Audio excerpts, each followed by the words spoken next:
Në debatin për zgjerimin në Parlamentin Evropian u theksua se Komisioni i udhëhequr nga Ursula von der Leyen po parashikon heqjen e votimit me unanimitet për zgjerimin me shtetet e reja kandidate nga Ballkani Perëndimor. Komisionerja Zaharieva tha se shumica e kualifikuar do t'i hap rrugën integrimit të shpejtë.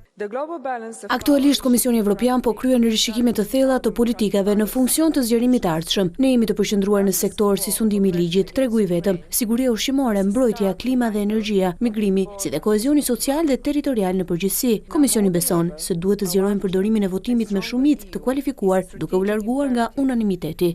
Eurodeputetët veçuan Shqipërinë dhe Malin e Zi si shtete pararoj në procesin e zgjerimit.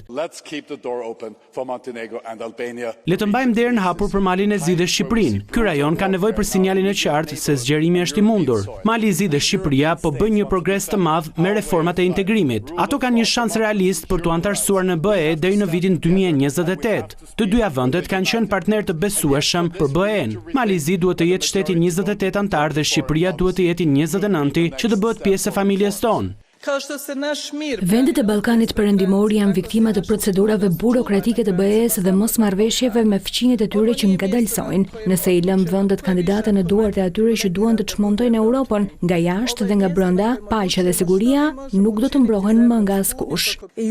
Sundimi i ligjit, të drejtat themelore, liria e medias, demokracia nuk janë të negociueshme. Kur një vend kandidat të rriqet nga këto vlera, ne duhet të veprojmë. Zgjerimi i suksesshëm nuk ishte i mundur pa reformën e institucioneve të Bashkimit Evropian. Duhet të sigurohemi që të ketë më shumë burime në buxhetin e BE-s për zgjerimin, pasi është investim në stabilitetin e të gjithë kontinentit. Pavarësisht kritikave nga eurodeputetët, Komisioni Evropian transferoi 52 milionë euro në kredi të favorshme nga plani i rritjes ekonomike për rajonin për buxhetin e Serbisë. Brukseli shpërndau parafinancime edhe për Maqedoninë e Veriut dhe Shqipërinë në kuadër të planit të rritjes në muajin mars dhe për Malin e Zi në muajin maj të këtij viti.